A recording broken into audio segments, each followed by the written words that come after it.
Hello, Professor Castillo. My name is Erica Espinoza, and I'm in your Ethnic 6 class. This is my Zine presentation for an American political movement. I chose the Black Lives Matter movement because we just recently went through it 4 years ago. I know it felt like forever ago, but it was only 4 years ago, and the movement's been around a little bit longer. I think it just reached 10 years last year. But it did shed a light on a lot of important things that have been needing that light to be shed on, and yeah, I chose this one.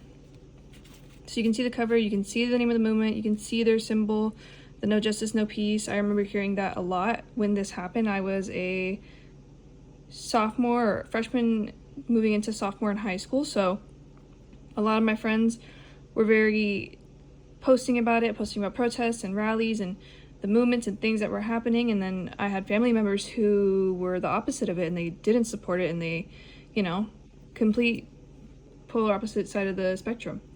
But yeah, let's get started. So what is this movement? The Black Lives Matter movement started in 2013 after Trayvon Martin was fatally shot by his neighbor. The Black Lives Matter movement, is a decentralized social and political movement that fights racism, police brutality, and other forms of violence against Black African American people in the United States. You can see it here. I feel like with this movement, it united a lot of different communities, and I'll get into that a little bit more through the project, but you can see it here. Black Lives Matter, Black Trans Lives Matter, Black Children Matter, Black Love Matters, Black Mental Health Matters, Black Art Matters, Black Dreams Matter, Black Futures Matter. So that was the whole point. And then I have pictures of Trayvon Martin right here, and when he was born and when he passed. I must have been around 7 or 8 when this happened, so I kind of remember hearing it in the news, but I don't remember actually learning about it and hearing the people talk about it around me. But yeah, so this is kind of what jumped it off, and throughout the years it would start resurfacing again. Things would happen where unfortunately innocent Black people were killed due to police brutality or due to racism or other forms of brutality, and the movement would surge. And then I remember specifically, I think it's 2017, 2016 is when Colin Kaepernick took a knee during the national anthem. That was related to this. And then later on we can see the movement kind of spike and gain traction and gain such a humongous crowd of people supporting it in 2020 when George Floyd happened. And this movement, there's always been another side of it, another perspective of it, people that did oppose it, and the main saying would be Black Lives Matter. And it wasn't a saying to say that only Black Lives Matter. That wasn't the case in general. It was trying to highlight on the injustices that Black people faced throughout the system, and people that didn't agree with it took it and ran with another direction, and they created the All Lives Matter saying, which kind of undermined what people were really trying to fight for. It undermined the Black Lives Matter movement, and it was widely criticized for minimizing the specific issues of racial injustice and police brutality faced by Black people, essentially dismissing the need to address systematic racism by saying everyone's life matters equally. So we see that here. We see both sides kind of rise up. I remember this vividly. I remember seeing the protests and the riots that were going on in LA and California. I think Minnesota is where it hit the hardest, because that's where the George Floyd incident did start. And we would see deaths before this too. So one thing I didn't really understand is why this one kind of spiked it and not some of the previous ones, but you never know. This one gained a lot of publicity. This photo is with, I believe his name was Derek Chauvin, the police officer. He had his knee on his neck, and that's how George passed. And it was a very unpractical and very dangerous procedure that he did. I don't remember if it was an actual practice that police practice or what, but that's unfortunately how he passed, and that's what kind of gave this movement traction again and blew it up to what we remember it as in 2020. And then we have other people who have passed in 2020. March 13th was Breonna Taylor. She was an EMT, and I believe that her house was wrongfully searched. Police raided it and I believe it was the wrong apartment, or they were looking for her boyfriend, but she unfortunately got shot in the process. And then we could see pictures of protesters protesting with Black Lives Matter signs. Later on, we could see other people before George Floyd, like Ahmaud Arbery. He was going for a run somewhere in the South, I believe, and unfortunately, he was gunned down and shot by 3 white men due to racism. And then another one was Elijah McClain. Elijah McClain, from what I remember, he was autistic, and I don't remember exactly what happened, but somebody called the police on him, and they restrained him, and EMT shot him with, I believe it was ketamine, and that ultimately led to his death, unfortunately.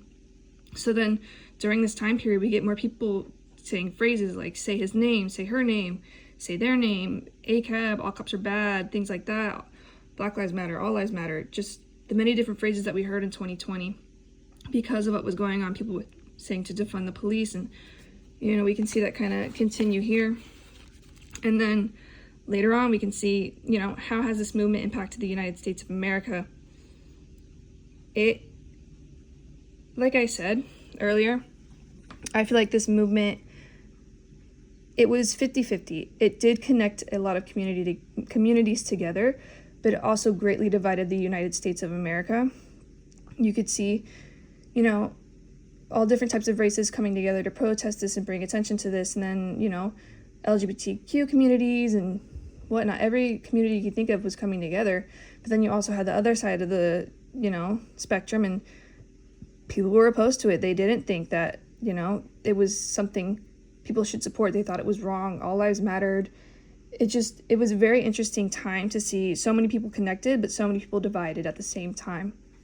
And then we can see things like with the protests. I didn't get a picture of the police and the protesters together, but I do remember there would be protests that were peaceful and things were going good, and seeing protests where police were there and they might have initiated something and it led to some conflict and fighting and whatnot, and there was other protests where, some protesters might have gone and, incited some things. But it was definitely a crazy time where the U.S. was divided. You can see this Ben & Jerry's political poster that they made, actually.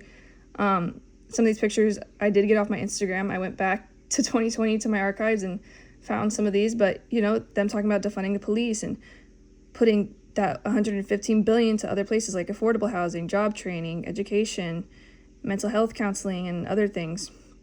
But yeah, you can see it. And I do remember seeing how much, seeing videos throughout social media of how much of a police presence there was. They had, the military getting involved, state troopers. It was definitely a very crazy time. And then, we can see critical race theory and things like that being affected by it. People did talk more about systematic racism, but a lot of people kind of deflected it and undermined it and didn't show importance on it. And, we can see people in the United States. I believe there's 18 states in the United States that banned critical race theory or banned teaching critical race theory. There's mainly in Midwestern and Southern states where they've banned teaching sexism, racism, slavery to a certain point in education till high school or just altogether. So it is sad. I do believe that this movement is connected to those choices that people made, but I do hope things can get better.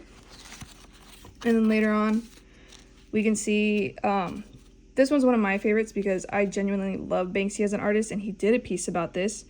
If you don't know much about him, he is I believe he's based in the United Kingdom. He goes under the name Banksy. He's a graffiti artist, and he makes art about political movements that are going on throughout the world, Ukraine, Black Lives Matter, COVID. He made art pieces, and during this period of time, people were very divided on the topic of Confederate statues. Do we keep them up or do we take them down? And a lot of people compared it to Nazi Germany and how Germany doesn't have statues of Nazi commanders and leaders and Hitler up, but we have statues of, Confederate leaders. So people were taking them down. And it doesn't show it in this one, but there is a crane. It got cut out. There's a crane taking out the statue. I remember seeing pictures of people taking down the statue, and I believe that's what this one was based off of. And then we can move on to see how has the Black Lives Matter movement contributed to ethnic studies. It has significantly contributed to the field of ethnic studies by bringing increased focus on the study of systematic racism, anti-Blackness, and the experiences of Black people across diverse contexts, prompting scholars to critically examine narratives and develop new frameworks for understanding racial injustice. So it kind of gave us more to go off of and try and figure out so we can start repairing or fixing the things that we need to improve. And then the last page, it was just, I believe this was during a protest or right before they had a memorial for the people that did pass away, and that's what I put on that to end it. Say their names and the name of the movement, and that's about it.